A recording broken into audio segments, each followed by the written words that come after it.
à genoux devant lui, car il est le roi. Par sa divine grâce, nous contemplons ta face. Oui, il est notre roi,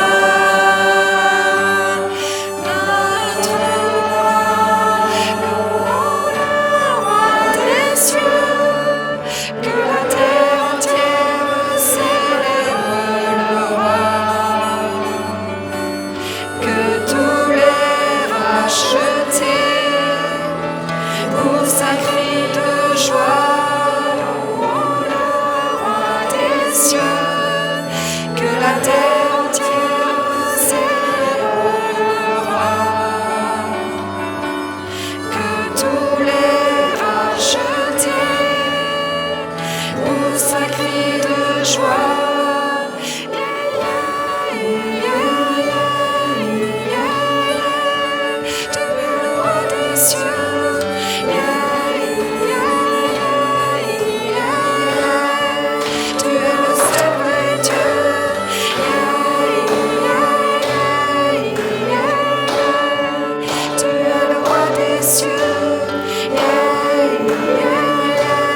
toi les humbles sont bénis, en toi les faibles sont affermis, les cœurs brisés tu rétablis, donnant la vie.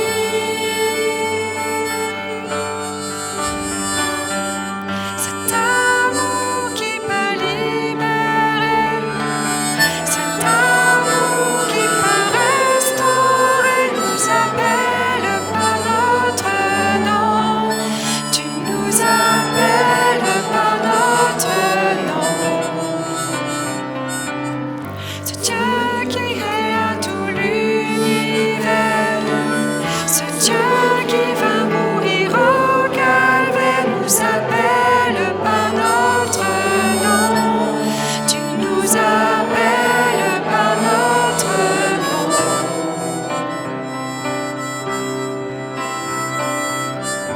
À ceux qui doutent dans la foi, aux chancelants, tu tends les bras, tu les appelles de ta voix.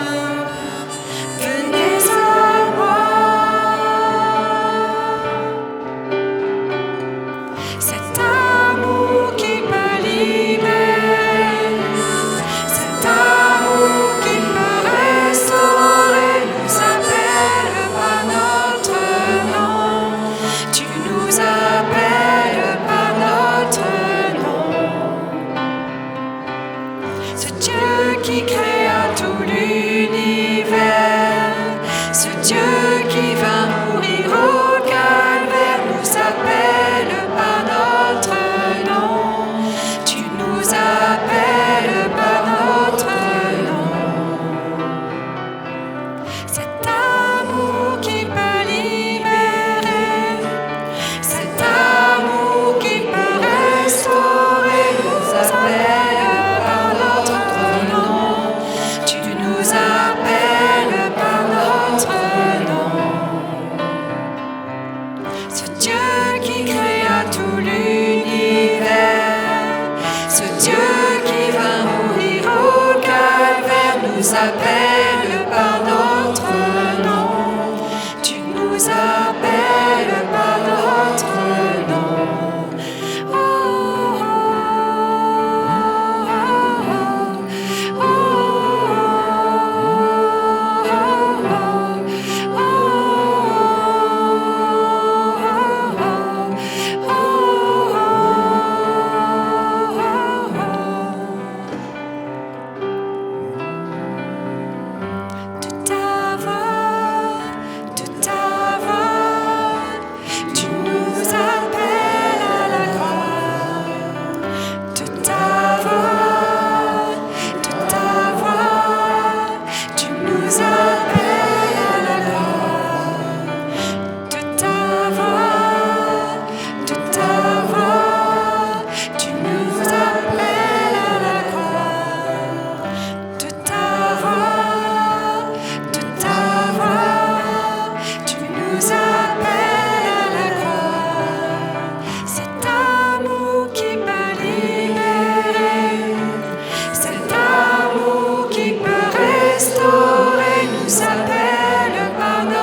mais j'essayerai encore.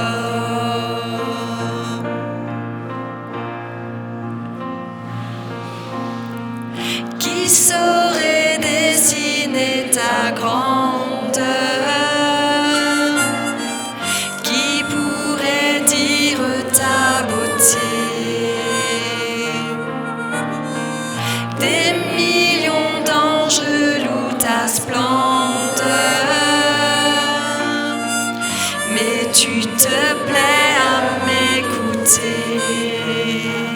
Tu es Dieu, éternel et infini.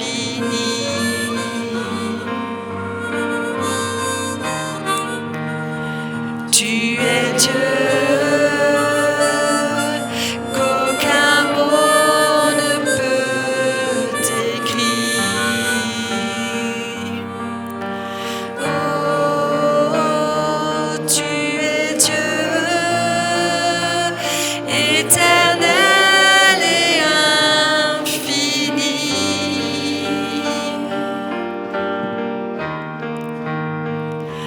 Tu es Dieu, aucun mot ne peut décrire. Mais j'essayerai encore, j'essayerai encore. Mes mots sont imparfaits, mais je continuerai. J'essayerai encore, j'essayerai encore. Oui, pour l'éternité, nos chants vont résonner. J'essayerai encore, j'essayerai encore. Mes mots sont imparfaits, mais je continuerai. J'essayerai encore, j'essayerai encore. Oui, pour l'éternité, nos chants vont résonner. J'essayerai encore, j'essayerai encore. Mes mots sont imparfaits, mais je continuerai. J'essayerai encore, j'essayerai encore. Oui, pour l'éternité, nos chants vont résonner. J'essayerai encore, j'essayerai encore. Mes mots sont imparfaits, mais je continuerai. J'essayerai encore, j'essayerai encore. Oui, pour l'éternité, nos chants vont résonner.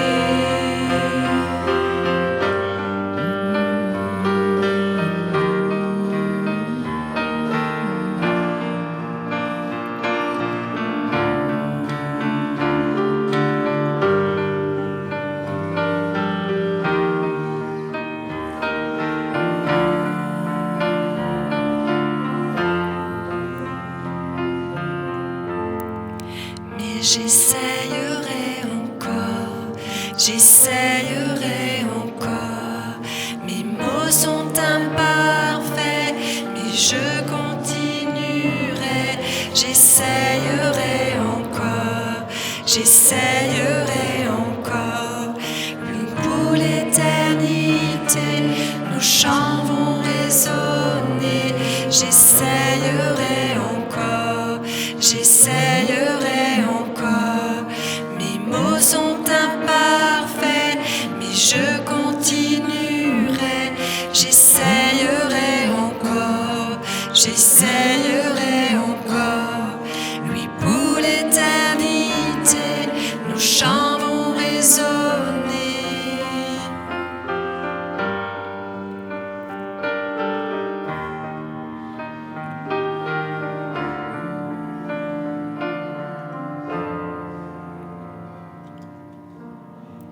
Dieu, que ma pensée ne peut cerner,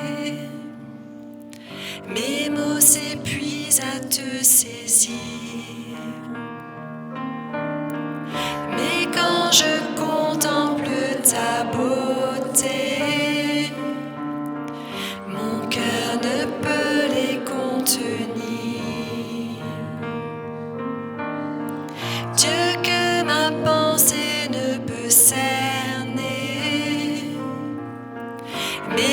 s'épuise à te saisir.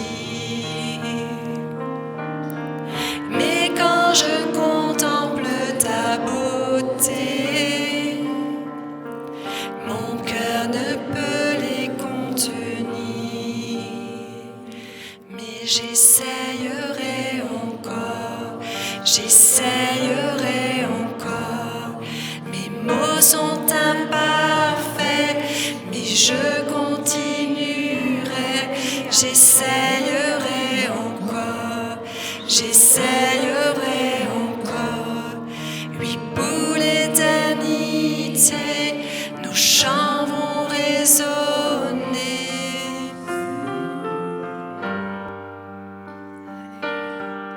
Alléluia Jésus. Alléluia Seigneur. Gloire à ton nom Seigneur Jésus. C'est vrai que parfois nous pouvons être sans mots pour te parler Seigneur. C'est vrai parfois Seigneur nous pouvons être un peu bousculés dans nos pensées. Nous pouvons être blessés dans nos cœurs Seigneur et ne pas savoir quoi te dire. Mais ce matin, tu nous encourages à essayer, à continuer, parce que tu aimes cela, Seigneur. Tu aimes cela de nous, Seigneur. Tu aimes que nous persévérons, Seigneur, dans la difficulté, comme dans la joie. Seigneur, viens toucher nos cœurs ce matin. Que nos mots qui sortent de nos bouches soient sincères et qu'ils viennent toucher ton cœur, Seigneur. Parce que tu aimes cela de nous, Seigneur. Tu aimes entendre notre louange, Seigneur. Une louange pure, digne, sincère, honnête. Oh Seigneur, même imparfaite, tu aimes notre louange. Tu aimes notre adoration. Et ce matin, je veux être devant toi, Seigneur, tel que je suis, avec mes mots, avec mes doutes, avec mes craintes, avec mes joies, pour t'honorer, Seigneur. Parce que tu es digne de recevoir notre louange. Même la plus imparfaite, Seigneur, tu es digne de recevoir nos louanges. Et je suis à tes pieds ce matin, parce que je suis bien à tes pieds, Seigneur. Aide-nous à continuer. Aide-nous à persévérer, à essayer encore, Seigneur. Alléluia.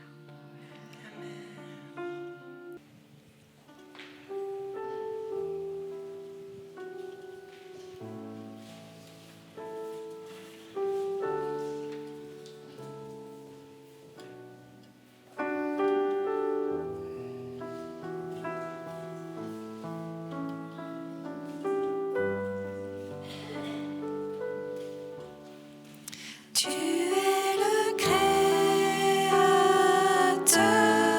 tu crées de nouveaux cœurs.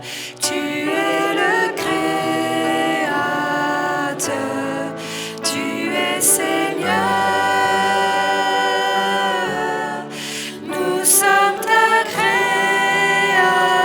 création, reçois l'adoration. Qui t'est due, Seigneur Jésus.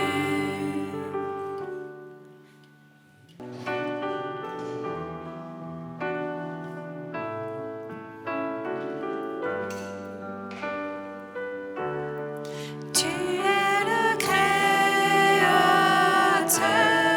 tu crées de nouveaux cœurs. Tu es le Créateur, tu es Seigneur. Nous sommes ta création, reçois l'adoration, la louange qui t'est due, Seigneur Jésus. Tu es le Fils de Dieu, tu règnes dans les cieux.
elle est mon espérance. Sa justice est mon assurance. Il est devant, Dieu mon appui. Je n'en veux point d'autre que lui.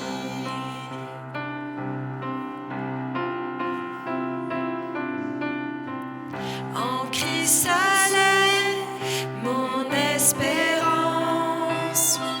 Sa justice est mon assurance.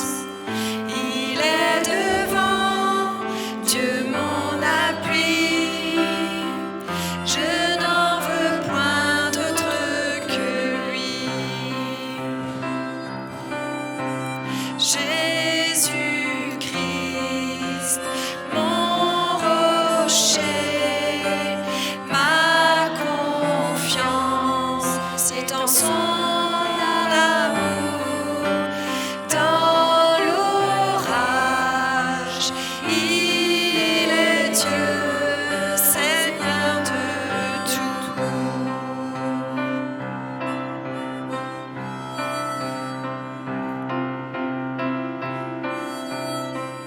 Lorsque sur moi s'abat l'orage, sa croix ranime mon courage. Quand tout faiblit autour de moi, sa présence soutient ma foi. Sa présence soutient ma foi. Jésus-Christ,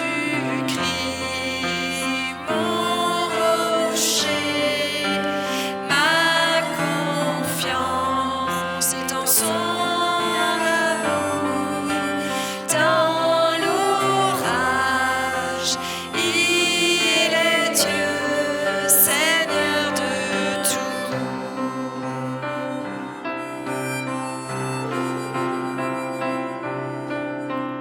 Quand il reviendra nous trouver, en lui pour toute l'éternité, revêtu de sainte justice et semblable devant son trône, et semblable devant son trône.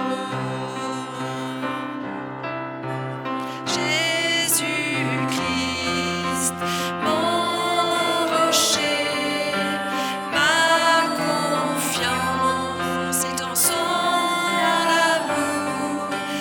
Dans l'orage, il est Dieu, Seigneur de tout. Jésus-Christ, mon rocher, ma confiance, c'est en son amour. Dans l'orage, il est Dieu, Seigneur de tout. Il est Dieu, Seigneur de tout. Oui, Seigneur, tu es tout. Merci pour ces moments de chant, de louange, surtout pour la présence du Seigneur au milieu de nous. Que le Seigneur nous bénisse ensemble à travers de sa parole. Cela, je vous invite à ouvrir dans l'épître aux Colossiens. J'aimerais poursuivre dans cette épître, puisqu'il y a à peu près un mois de cela, nous avons vu les premiers versets du chapitre 1er, qui était « La vérité de Christ nous affranchit ». J'aimerais aborder un deuxième point concernant cette épître. Il s'agit notamment d'une prière de l'apôtre Paul qu'il fait pour les Colossiens. Et on voit que dans cette prière, Paul emploie des expressions, des mots, des verbes qui ont toute leur importance. Et le thème donc, que j'ai donné ce matin, c'est « Apprendre à marcher ». Je n'ai pas voulu mettre marcher avec Christ, mais je mets bien et je dis bien apprendre à marcher. Parce que je ne pense pas qu'on marche avec le Seigneur comme ça du jour au lendemain. Il y a tout un apprentissage, d'où la prière de l'apôtre Paul pour les Colossiens. Et nous voyons bien que cette prière de Paul, qui a été donnée il y a maintenant plus de 2000 ans, eh bien, quand nous lisons cette prière pour nous aujourd'hui, elle a toujours toute son efficacité pour l'Église, pour le disciple d'aujourd'hui, du XXIe siècle. C'est pourquoi il est important, et on peut dire, qu'il ne faut pas se lasser de prier, que ce soit pour nos voisins, pour nos collègues de travail, pour nos enfants, pour nous-mêmes. Parce que la prière qui est donnée et qui est selon la volonté de Dieu, elle n'a pas seulement un impact pour notre temps présent, mais elle a aussi un impact pour notre demain et pour les jours qui suivent. Et nous allons voir donc que la prière de Paul, qui a été donnée bien des siècles, elle a encore un impact pour nous si nous la saisissons et que nous cherchons dans la présence de Dieu l'apprentissage, à apprendre à marcher avec le Seigneur. Donc, Colossiens, chapitre 1er, et à partir du verset 9. C'est pour cela que nous aussi, depuis le jour où nous avons été informés, nous ne cessons de prier Dieu pour vous et de demander que vous soyez remplis de la connaissance de sa volonté en toute sagesse et intelligence spirituelle, pour marcher d'une manière digne du Seigneur et lui être entièrement agréable, portant des fruits en toutes sortes de bonnes œuvres et croissant par la connaissance de Dieu, fortifié à tous égards par sa puissance glorieuse, en sorte que vous soyez toujours et avec joie persévérants et patients. Amen. Paul était un apôtre, un enseignant qui aimait exhorter les disciples à toujours s'instruire, à apprendre, et sans se lasser. Il aimait exhorter justement l'Église, les églises qu'il visitait, eh bien, à rechercher davantage la présence de Dieu, la personne du Seigneur, que de chercher, entre guillemets, je dis bien entre guillemets, des expériences extérieures.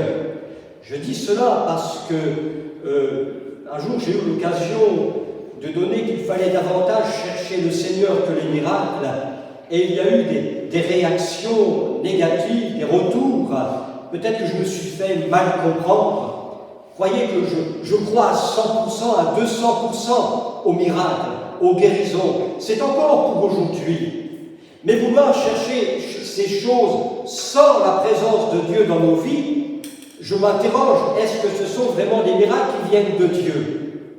Or, Paul cherchait davantage à exhorter l'Église à chercher, à rencontrer et à laisser Dieu œuvrer dans leur vie. Vous savez que notre état de naissance dans la chair, quand nous sommes venus au monde, nous sommes des individus fragiles. Un nouveau-né est fragile, et on le sait très bien. La première des réactions, quand les sages-femmes, et même quand la maman elle prend son nouveau-né, on voit avec quelle délicatesse on prend cet enfant parce qu'il est fragile. Il ne peut pas s'occuper de lui-même. Il a besoin de tous nos soins. Il ne peut pas non plus se nourrir seul. Et aussi, cet enfant n'a pas de connaissances. Et cependant, nous voyons qu'avec le temps, l'enfant, il apprend à faire tout cela. Il se fortifie, il apprend à s'occuper de lui-même, à se nourrir. Il va aussi acquérir de la connaissance, de la sagesse. Et une chose est sûre, il faut que ce processus continue, mais pas seulement pour un temps, mais pour toute la vie. Aussi longtemps que Dieu nous prête vie, nous avons besoin d'apprendre encore et encore. Nous ne sommes pas arrivés au bout même des connaissances des choses de la vie. Vous savez, même quand on a un travail, moi je sais qu'au travail, je l'apprends toujours. Parce que des nouvelles matières arrivent, Alors on découvre cette matière, on découvre les réglages des machines, etc., au toucher, au regard. Donc on est toujours en évolution.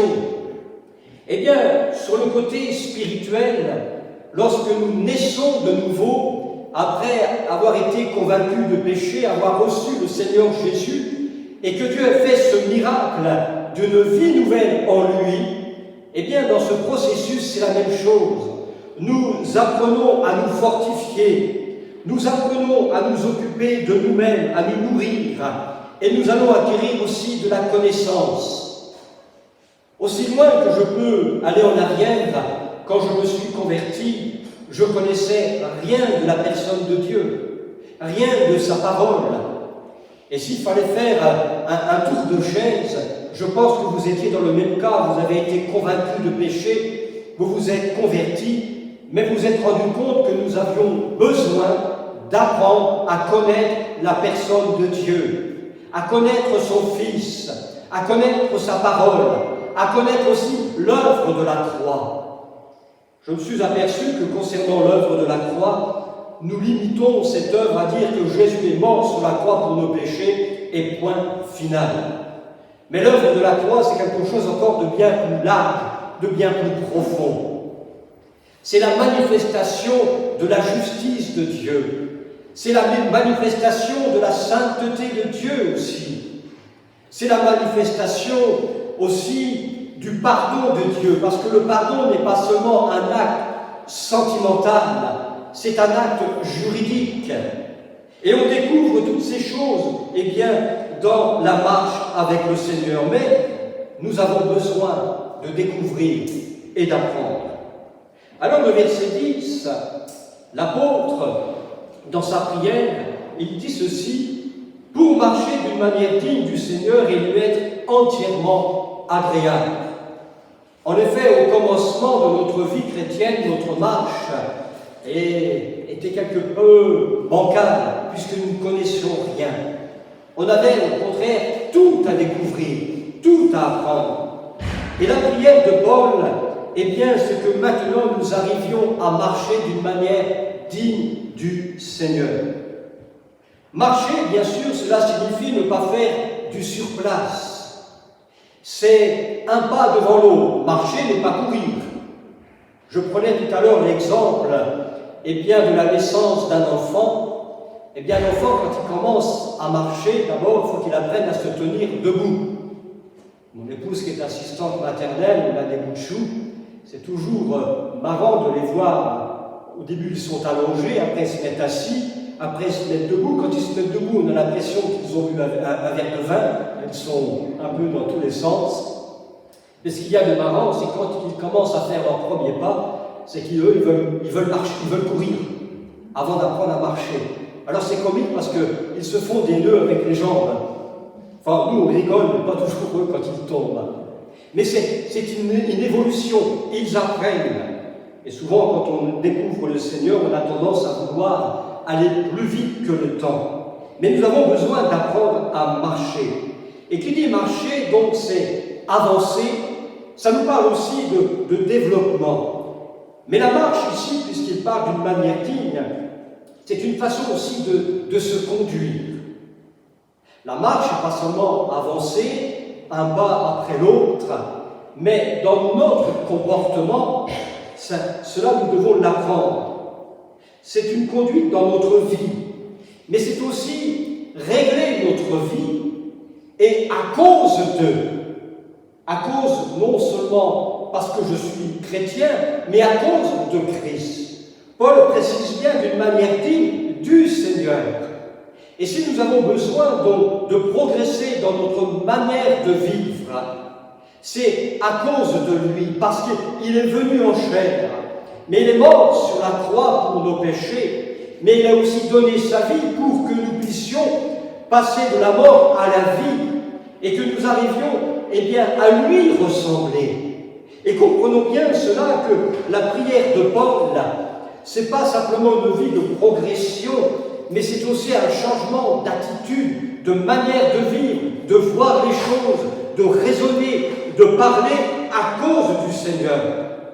D'ailleurs, dans le texte grec, le mot marcher c'est une voie active. Ça veut dire que Dieu ne va pas nous forcer à marcher, il nous exhorte à marcher. L'acteur ici, eh bien, c'est le disciple. Il décide et il choisit de marcher.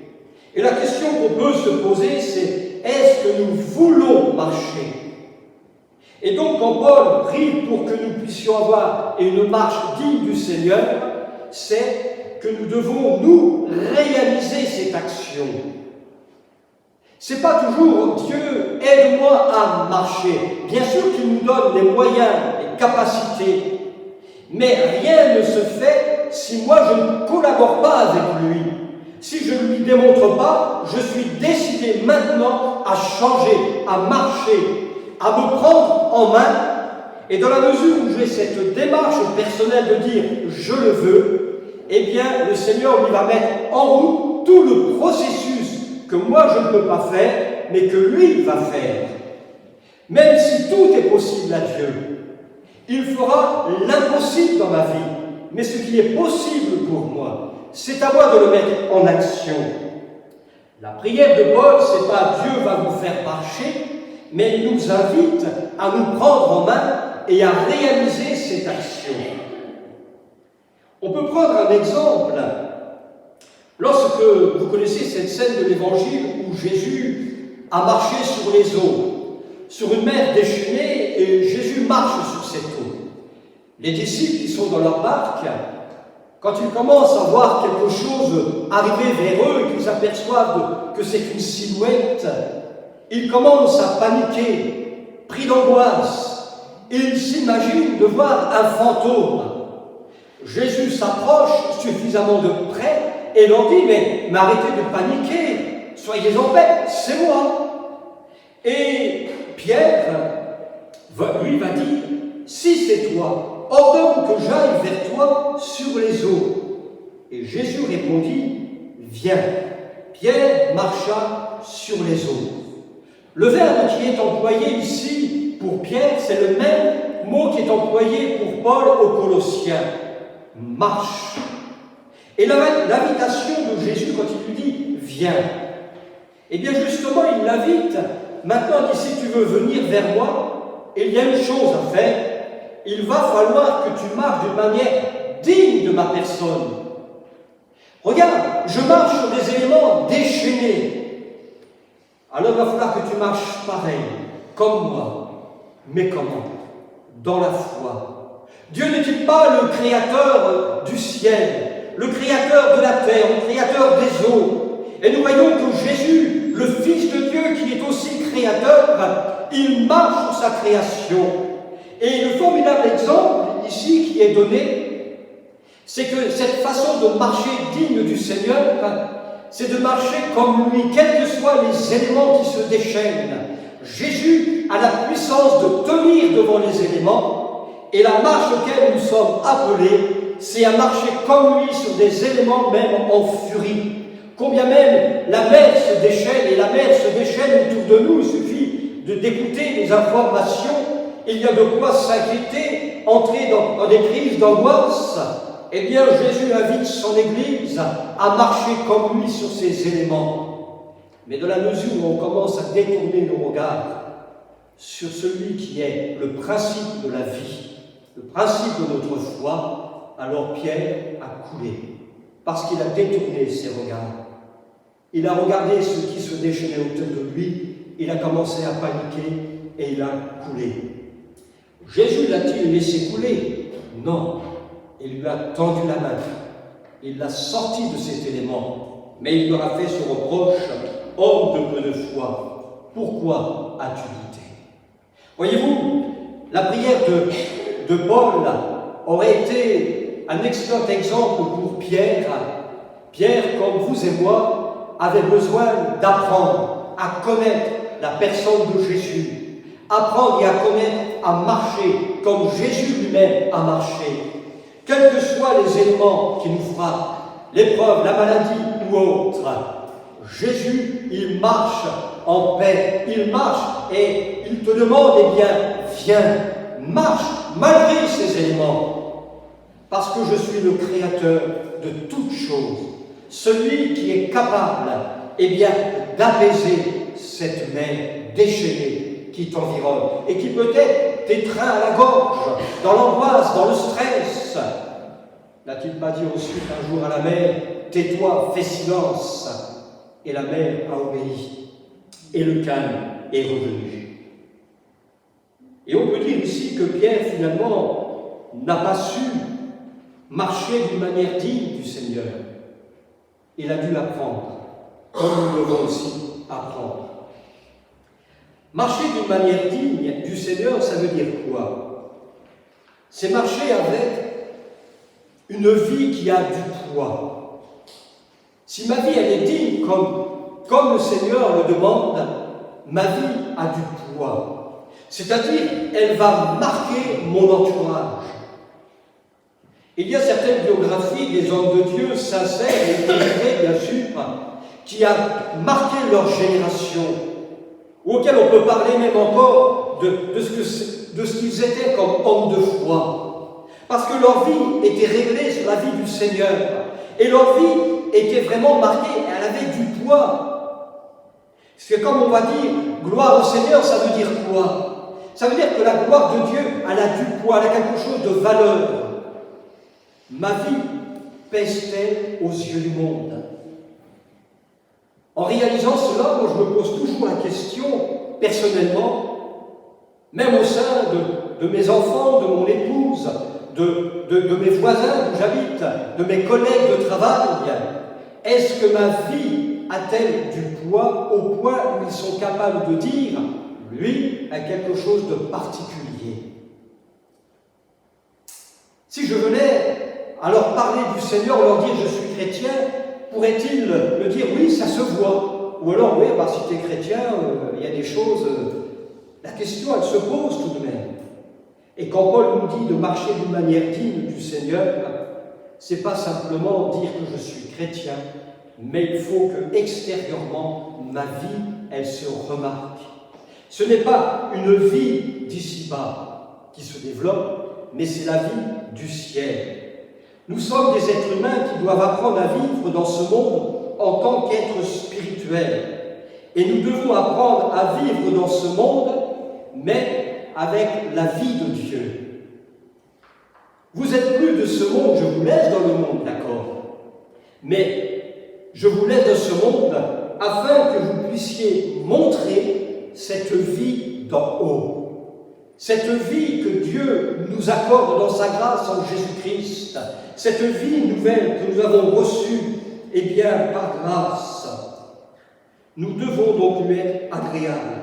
Donc une vie d'une manière, une vie digne de lui, c'est une vie qui a de la valeur et qui a du poids.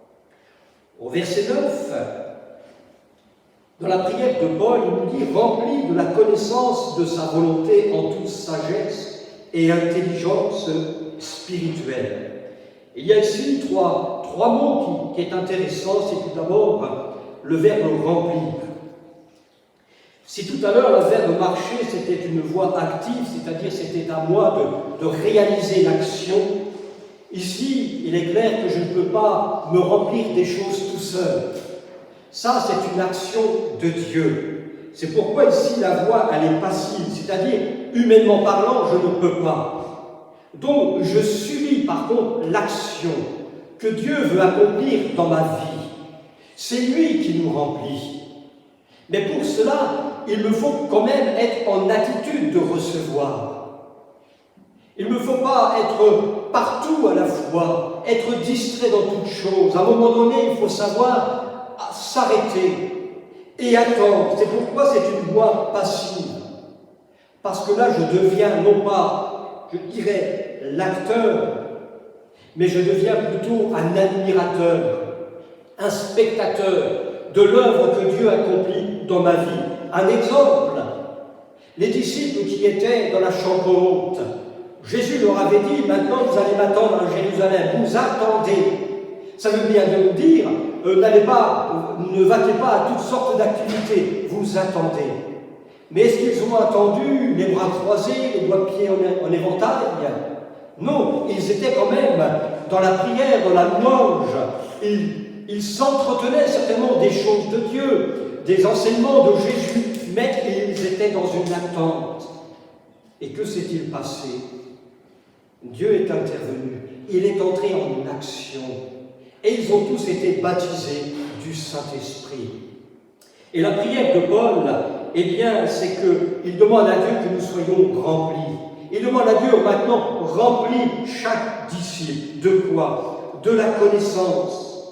Et la connaissance n'est pas seulement intellectuelle, c'est une connaissance qui est précise et correcte de tous les éléments de Dieu, de sa parole, de sa personne, de son œuvre, des choses même à venir. Il ne veut pas que nous soyons des gens superficiels, mais que nous soyons, j'oserais dire, des savants. Et puis il nous parle d'intelligence. L'intelligence ici ne s'arrête pas seulement à la faculté de comprendre. On en a besoin pour comprendre. Mais ce n'est pas seulement cela. Le grec nous parle de courir ensemble.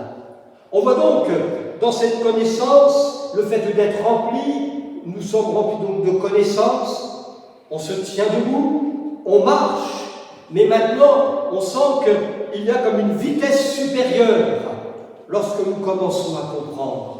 On court ensemble, jamais seul, ensemble avec le Seigneur, ensemble avec le Saint-Esprit. D'ailleurs, dans la fin des évangiles, Jésus les dit, accompagnait son Église. Ils étaient ensemble. Mais l'Église aussi, au début des actes, ils étaient tous les jours ensemble, l'unité. Donc il est très important de comprendre ces choses. Et nous voyons combien que l'Écriture met un mot d'ordre, un mot d'honneur en ce qui concerne la croissance, l'unité. Par exemple, Éphésiens chapitre 4, verset 13. Jusqu'à ce que nous soyons tous parvenus à l'unité de la foi et de la connaissance du Fils de Dieu, à l'état d'homme fait à la mesure de la stature parfaite de Christ. La vision ici, elle est grande. Il n'est pas question d'être à la hauteur du pasteur ou des anciens, mais de Jésus-Christ, le Fils de Dieu. La barre est haute, mais cela est possible. Et le verset 10, dans notre texte de Colossiens, Paul, dans sa prière, c'est croissant par la connaissance de Dieu. Et même l'apôtre Pierre, dans sa deuxième épître, au chapitre 3, verset 18, c'est le dernier chapitre, c'est le dernier verset de son épître. Et il termine comment? Après avoir fait son exposé de sa deuxième épître, il va terminer en disant, après tout ce qu'il a dit, mais croissez dans la grâce et dans la connaissance de notre Seigneur et Sauveur, Jésus-Christ. Nous voyons que pour Pierre, il ne suffit pas d'avoir des grandes études bibliques qui sont bien sûr importantes, comprenez bien ce que je veux dire. Mais ça sert à quoi bien, de recevoir des grandes études s'il n'y a pas de croissance dans nos vies? C'est donc qu'il y a un problème. Oh, je ne vais pas dire à cause des chrétiens, mais ça peut être aussi un problème du prédicateur qui, lui, a perdu la vision de présenter dans ses messages une personne, Jésus-Christ. Parce que toute l'Écriture, elle n'annonce pas seulement le salut en Jésus-Christ, mais elle nous présente Jésus-Christ. Voilà pourquoi il est important eh bien, de croire dans la connaissance du Fils de Dieu. L'Église, et même dans nos prédications, nous devons revenir dans la communion au Fils de Dieu, de revenir à sa parole. Et Pierre met l'accent là-dessus, mais croissant. On voit bien que le mais affirme et renforce l'importance de la croissance. Alors, comment y arriver? Simplement, je dirais, apprendre toujours plus sur la personne de Christ. D'apprendre davantage sur la parole de Dieu, cette parole inspirée, qui est de toute importance, il va même de notre vie, pas seulement de notre survie, mais de notre vie. Le psalmiste dira, rends-moi la vie selon ta parole. Nous connaissons tous des moments d'abattement, des moments de découragement, des moments peut-être où on a envie de tout lâcher. Eh bien, ayons ce sursaut comme le psalmiste. Eh bien, rends-moi la vie selon ta parole, parce qu'elle a la puissance d'exhorter, la puissance de nous redonner de la vigueur spirituelle. Elle a la puissance, eh bien, de nous soutenir. J'aime ce passage de l'Épître aux Hébreux, chapitre 1er, lorsqu'il dit qu'il soutient toutes choses par sa parole vivante, par sa parole, il soutient toutes choses. Alors, je me dis toujours, si tu es capable de soutenir l'univers par ta parole, à plus forte raison qu'il est capable de me soutenir, de te soutenir. Le centenier romain dira pour son serviteur, dis un mot. Pas besoin de discours, mais un mot de Dieu suffit pour restaurer, suffit pour nous redonner la vie. D'ailleurs, on connaît bien ce passage de l'Écriture. Toute Écriture est inspirée de Dieu, et utile pour enseigner, pour convaincre, pour corriger, pour instruire dans la justice, afin que l'homme de Dieu soit accompli et propre à toute bonne œuvre. Voilà l'œuvre de l'Écriture. Et Jésus dira cette parole en parlant des Écritures, ce sont elles qui rendent le témoignage de moi.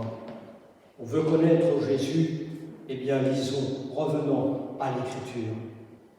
C'est ainsi qu'il s'est dévoilé concernant les disciples sur le chemin d'Emmaüs, commençant par Moïse, tout ce qui le concernait dans l'Ancien Testament. Alors à ce moment-là, les disciples ont les yeux ouverts, leur cœur brûlait au-dedans d'eux. Parce que quand on se sert véritablement de cette parole inspirée, alors si nous sommes peut-être qu'un million qui fume, tu n'es pas mort, on n'est pas mort quand ça fume, mais il suffit simplement que Dieu dise un mot, un petit souffle du Saint-Esprit, pour que de cette fumée devienne une braise, et de cette braise une flamme. Et alors on va briller de la vie de Dieu.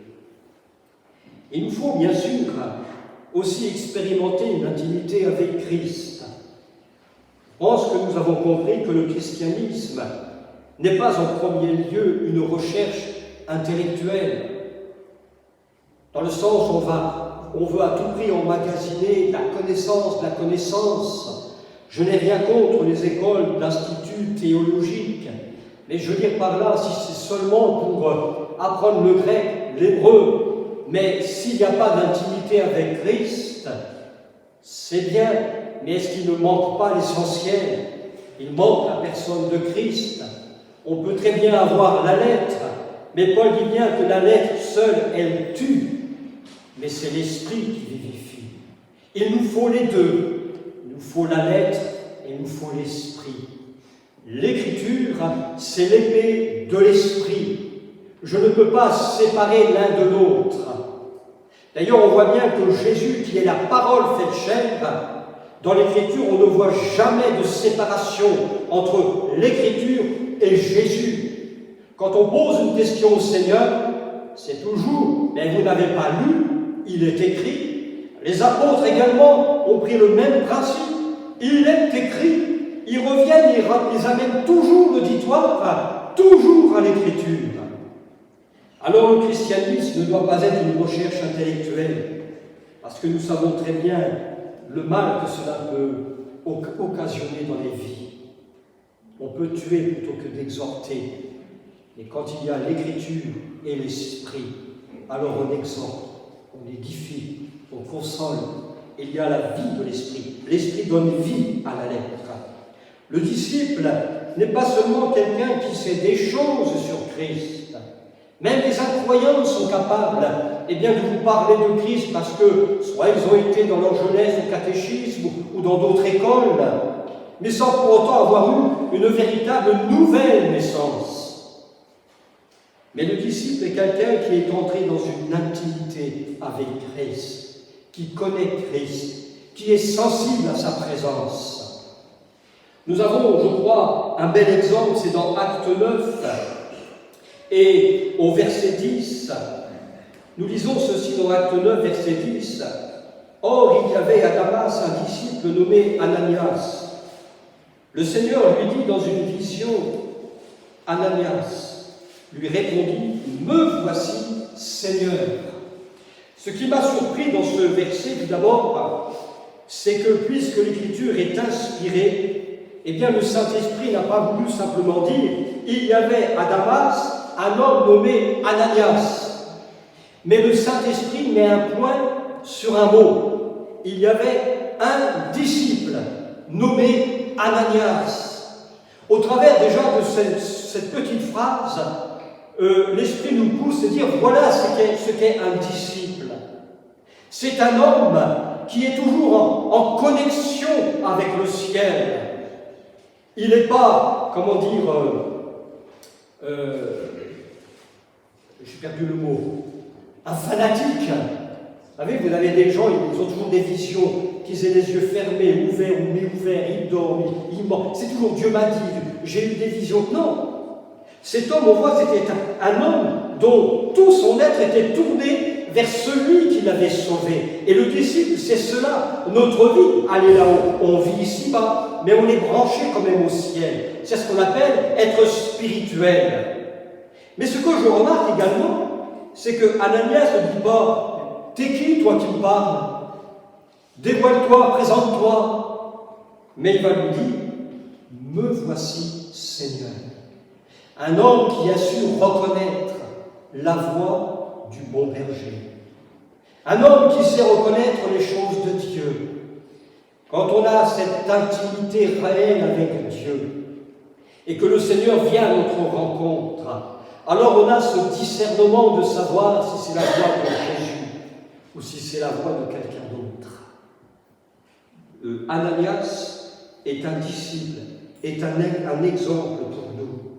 Non seulement un exemple pour nous, mais il a su ensuite communiquer cette faim, cette soif, eh bien de connaître Jésus. À qui? Aux disciples de Paul. Parce que dans cette scène, on voit que Jésus va demander à Ananias eh bien, d'aller à un endroit précis. Et là, tu vas rencontrer un homme, c'est Paul. Et bien sûr, avec le temps, l'apôtre Paul, lui, aura certainement été touché par la vie d'Ananias. C'est pour ça, quand je disais tout à l'heure, d'avoir une vie digne du Seigneur, une vie qui a du poids, elle doit marquer, donner envie de connaître Jésus. Parce que plus tard, l'apôtre Paul, dans Philippiens, chapitre 3, verset 10, donc le temps a passé, les années ont passé, Paul dira, c'est connaître Christ et la puissance de sa résurrection. Voilà ce qui intéressait Paul, c'était de connaître Jésus. Et pourtant, l'apôtre était un savant dans le domaine de la Torah. C'était un homme vraiment intellectuel, intelligent. Quelqu'un dira de lui que Paul, ça a été l'homme le plus intelligent que la terre ait porté. Mais pourtant, cet homme super intelligent, savant, il dira ceci: je regarde toute chose comme une perte à cause de l'excellence de la connaissance de Jésus-Christ, mon Seigneur, par lequel j'ai renoncé à tout, et je les regarde comme de la boue, afin de gagner Christ. Voilà son intérêt.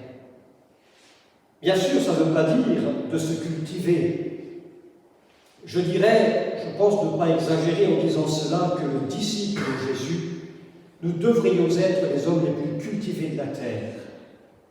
Mais cette culture ne doit pas, je dirais, dépasser notre connaissance de Christ. Parce que tout ce que je pourrais emmagasiner en culture, en connaissance, restera de l'amour par rapport à ce que Christ est dans toute sa personne.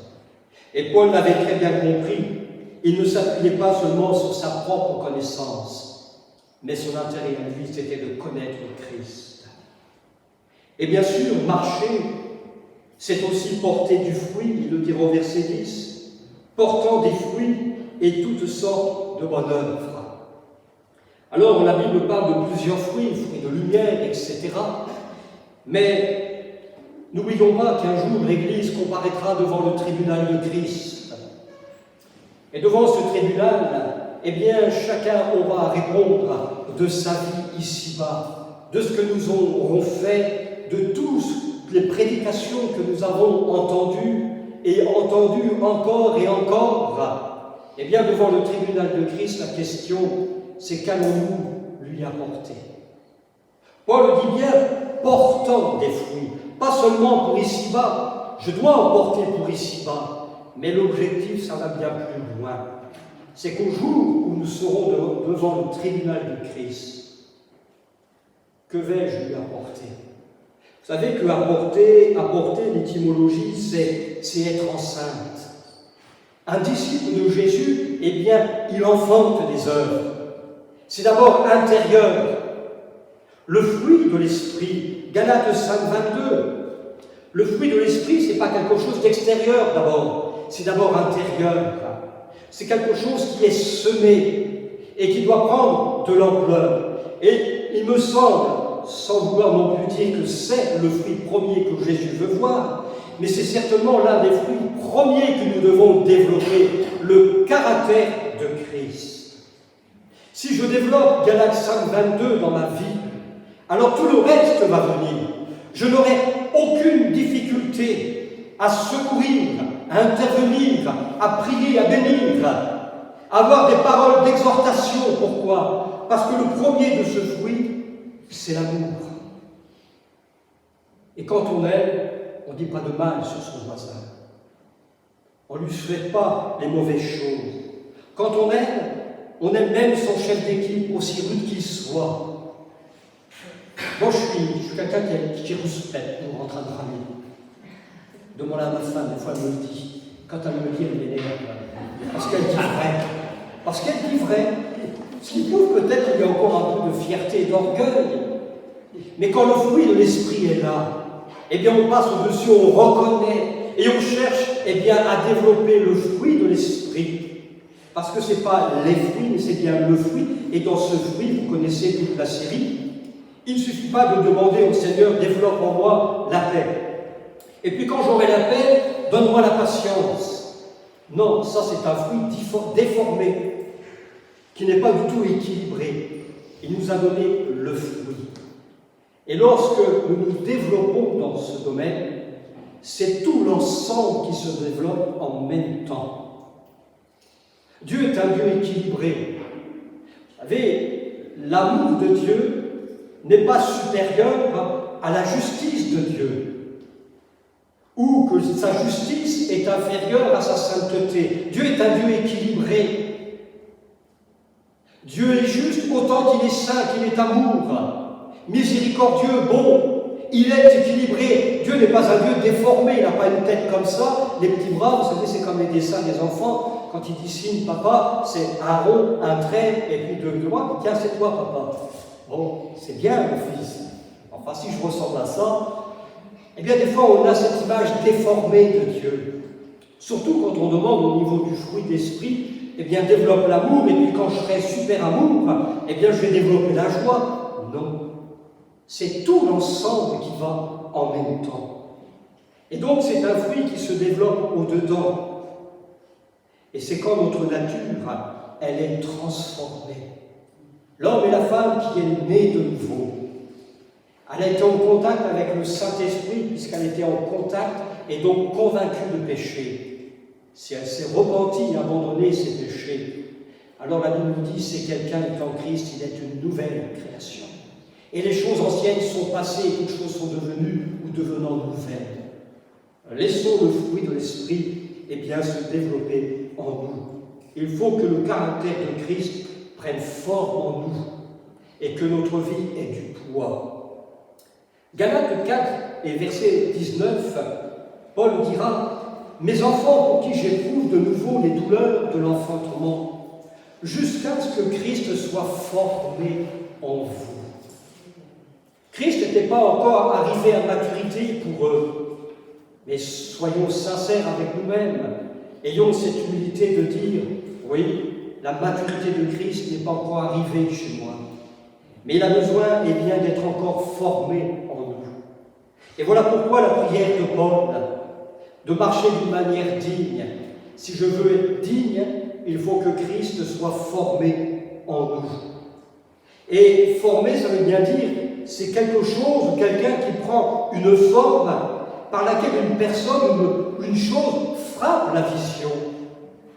Et j'insiste, plus ce fruit va se développer, plus Christ va être vu, parce que si c'est en moi, eh bien ce fruit, à un moment donné, je ne le garde pas, je suis obligé de le communiquer. Donc de l'intérieur, ça va passer de l'extérieur. Je vais enfin manifester Christ comme il se doit. Il est même question d'une apparence externe. Ça va même plus loin. Christ soit formé en nous. Dans le grec, c'est un lot, c'est même une destinée. Notre destinée, auquel Dieu nous appelle en tant que disciples de Jésus, hommes et femmes nés de nouveau, c'est de ressembler à Christ et rien d'autre. C'est de ressembler à Christ. Dieu veut que notre conduite et notre destinée, eh bien, soient à la ressemblance de Christ. C'est le fruit qui se manifeste donc au dehors, et c'est l'essentiel pour notre témoignage. Jésus dira que notre lumière luise devant les hommes. Pourquoi? Afin qu'ils voient.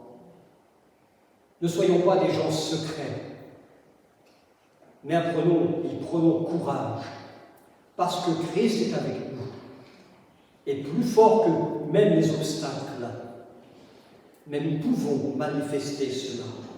Alors bien sûr, et parce que nous sommes aussi des personnes où on est un peu comme en dents de scie, des hauts, des bas, alors on a besoin aussi d'apprendre à être fortifié. Mais cela se fait dans la marche. Vous savez que l'épreuve est utile. Ce matin, j'entendais quelqu'un qui parlait de l'épreuve qui était utile pour nous. Si on n'avait pas des épreuves, on ne saurait pas, on ne crierait pas à Dieu, mais l'épreuve, elle est là aussi pour nous fortifier, nous encourager, pour faire de nous des hommes et des femmes spirituels. J'ai remarqué que notamment dans la première épître de Jacques, eh bien, il commence son épître justement par parler d'épreuves. Et il nous parle même d'être patient et même dans la joie. Mais qui aime être dans l'épreuve? Peut-être les grands spirituels, mais seulement j'ai remarqué que les gens qui sont capables d'avoir des grandes déclarations, dès qu'ils arrivent à un simple rhume, ils demandent à l'église entière de jeûner et prier pour eux. On se demande où est leur foi. Mais Jacques nous dit une chose, si tu es dans l'épreuve, quelle que soit l'épreuve, et on s'interroge, mais pourquoi? Qu'est-ce que j'ai fait? Et puis vous avez toujours des braves personnes pour vous dire, tu sais, si tu es dans cette situation, c'est parce que tu as péché. Parce que tu as péché. C'est le diable. Ou que sais-je encore, tu as passé la foi, tu pries pas assez, tu lis pas assez. Alors en plus qu'il est dans l'épreuve, il s'interroge, il n'y a rien de tel, je veux dire, pour tuer. Mais Jacques va dire, voilà, tu es dans l'épreuve. Il va nous donner la solution. Dans l'épreuve, si tu ne comprends pas pourquoi les choses arrivent, il nous dit, prie pour que Dieu te donne de la sagesse. De la sagesse pour comprendre ta situation. Parce que les situations que Dieu nous donne n'est pas toujours agréable, mais elles ont toujours un but. Et quel est le but? C'est la maturité. L'épreuve qui vient de Dieu, qui permet et qui laisse, c'est pour notre maturité. Nous verrons tout à l'heure l'exemple d'un homme à ce sujet. Et l'épreuve, bien sûr, va nous aider à nous fortifier. Fortifier à tous égards par sa puissance, nous dira l'Écriture. Paul dira aux Éphésiens, au reste, fortifiez-vous dans le Seigneur. Mais ce n'est pas être fortifié les mains dans les poches, mais c'est batailler. C'est dans la persévérance. D'ailleurs, Paul le dit aussi dans sa prière, puisque nous le voyons au verset 11. Il est question de persévérance et de patience. Et cette puissance va nous rendre capables d'endurer toutes choses. Nous ne savons pas toujours quand Dieu va intervenir, mais nous savons qu'il interviendra. Parce que Dieu n'est jamais en retard. Quand l'heure arrive, Dieu intervient. Dieu n'est jamais un Dieu précipité, mais il est prompt. Quand c'est l'heure, alors il intervient. Et rien ni personne ne pourra arrêter son intervention. Paul dira, or à celui qui peut faire par la puissance qui agit en nous, infiniment au-delà de tout ce que nous demandons ou pensons. Il va au-delà de ce que nous pouvons imaginer. La persévérance, voyez-vous, c'est percer dans l'épreuve. Et j'aimerais terminer justement par cet exemple-là. Vous connaissez cette histoire de l'apôtre Paul qui a une écharpe justement dans la chair. Et on voit que cet homme réagit comme tous les disciples. Il était certainement fatigué de ce combat, de cette écharpe. Alors il va donner cet exemple. J'ai prié 3 fois. 3 fois j'ai prié pour que le Seigneur retire, ôte cette écharpe. Et puis il va avoir cette réponse: ma grâce te suffit. C'était comme si que Dieu lui rappelait une chose. Il lui disait: mais tu te souviens, Paul, l'homme qui est venu te voir, Ananias? Et comme Ananias c'est un nom hébreu et que Paul c'est un hébreu, il a dû se dire: mince, c'est vrai, parce qu'Ananias, ça veut dire celui qui a reçu gracieusement et tout pleinement. Et alors, au lieu de joie, de geindre sur mon écharpe, eh bien, Paul, comme il dit, il a prié 3 fois. Il a cherché donc la face de Dieu, il a essayé de comprendre pourquoi cela, pourquoi Seigneur tu permets. Eh bien, il a vécu ce que je disais tout à l'heure avec Jacques. Si quelqu'un d'entre vous manque de sagesse, qu'il la demande dans les moments d'épreuve, et Dieu vous donnera la sagesse pour comprendre. Et le fait que Paul a prié 3 fois, il a compris pourquoi. C'était salutaire pour lui. Ça va peut-être être étrange, mais est-ce que vous êtes posé la question pourquoi Dieu a permis cette écharpe dans la vie de Paul? Eh bien, le fait d'avoir prié, Dieu lui a remué un petit peu les ménages en disant: Paul, voilà, maintenant je vais te dire pourquoi je permets et pourquoi je ne retire pas, je te laisse dans ton épreuve. 2 Corinthiens, chapitre 12, versets 7 à 9. Et nous terminerons notre méditation avec ce verset. Pour que je ne sois pas enflé d'orgueil, c'est Paul qui parle. C'était un de ses points faibles. Il va dire pourquoi. À cause de l'excellence de ses révélations. Combien d'hommes de Dieu sincères qui sont tombés dans l'orgueil et l'arrogance parce qu'ils recevaient justement des révélations ou le succès de leur ministère, comme on dit, ça leur a pris la tête et malheureusement ils ont déraillé quant à leur vocation. Mais ici, le Seigneur a permis cela pour garder Paul de l'orgueil, parce que l'orgueil précède la chute et ce n'était pas le but. Et Paul l'a compris, non seulement il l'a compris, mais il l'a accepté. Alors il dit: il m'a été mis une écharpe dans la chair. Cette écharpe, c'était quoi? Un ange de Satan pour me souffleter de m'empêcher de m'enorgueillir. Ça me fait sourire parce qu'on a l'impression que le diable est libre de faire tout ce qu'il veut. Mais regardez qui c'est qui est maître à bord. C'est le Seigneur. Il est capable de dire à un démon: tiens, fais ça, mais attention, seulement ça, tu ne fais pas au-delà. D'accord, tu peux susciter des persécutions à Paul, mais tu ne vas pas au-delà. Et regardez, l'ange bêtement, il obéit. On peut le dire. Il obéit. Il veille sur son serviteur. Je dis cela parce que les gens, quand des chrétiens sont dans la douleur, qui s'amusent à dire: c'est le diable.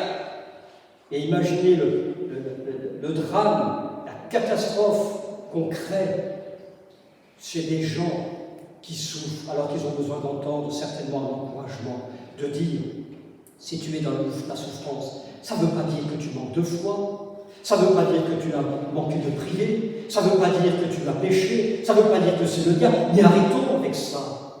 Dieu est le maître à bord, mais l'épreuve a un but, c'est de t'amener à la maturité.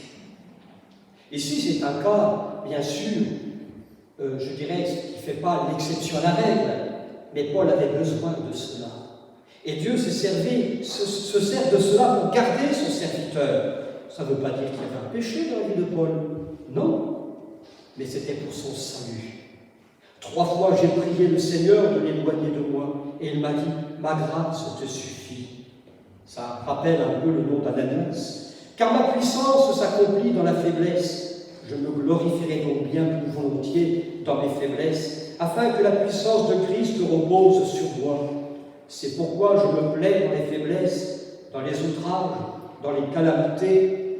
Ça, quand on a compris, bien sûr, le but de l'épreuve, parce que quand on est faible, on ne se réjouit pas toujours. Mais Paul avait compris, il avait donc atteint un certain degré de maturité où il pouvait se dire, je m'en réjouis, parce que je sais qu'il y a la main de Dieu. Et dans les persécutions, dans les détresses pour Christ, quand je suis faible, c'est alors que je suis fort. Paul a reçu gracieusement. Alors dans nos vies, bien sûr, on demande parfois au Seigneur, ôte, ôte, ôte.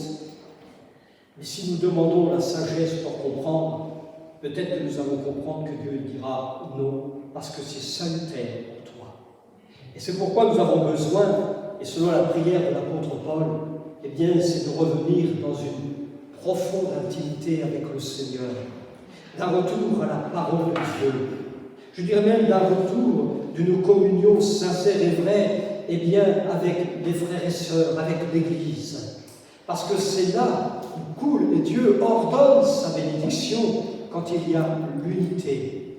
Quand 2 ou 3 sont assemblés en son nom, pour son nom, alors Dieu ordonne la bénédiction, parce qu'il est au milieu de nous. Amen. Que le Seigneur nous bénisse. Prions quelques instants avant de passer aux annonces. Seigneur, nous voulons te bénir parce que tu es ce Dieu qui ne change pas. Nous te remercions parce que tu es celui qui veille sur tes enfants. Seigneur, tu contrôles toutes choses et ta parole nous démontre bien des éléments sur lesquels tu es le maître à bord. Tu as su ordonner au vent de se taire et le vent t'a obéi. Tu as ordonné même à ce ver de ronger un ricin et ce ver t'a obéi. Tu as ordonné à un poisson d'avaler ton serviteur et t'a obéi. Seigneur, tu mets des limites et les choses, les éléments t'obéissent. Seigneur, tu montres que tu es véritablement le souverain, souverain de ta nature, de ta création. Alors nous prions d'être le souverain de notre vie. Seigneur, accorde à chacun et à chacune de la sagesse, de la connaissance, de comprendre eh bien, les choses qui peuvent nous arriver, que nous puissions être des hommes et des femmes qualifiés, ayant une vie qui a du poids, qui donne envie de te connaître, qui donne envie, Seigneur, même de venir de la communion fraternelle. Seigneur, d'avoir une vie qui parle de Christ. Seigneur, merci de faire et de nourrir le fruit de l'Esprit dans nos vies. Nous te le demandons parce qu'il fait encore jour et nous pouvons encore travailler. Il n'est pas trop tard pour développer, pour manifester, pour parler. Seigneur, je te prie que pour cette semaine, nous puissions être des disciples dans une pleine et entière communion avec toi. Seigneur, des hommes et des femmes qui ont soif d'entendre ta parole. Nous te le demandons, je te le demande dans le nom de Jésus. Amen. Amen. Merci Seigneur. Alléluia.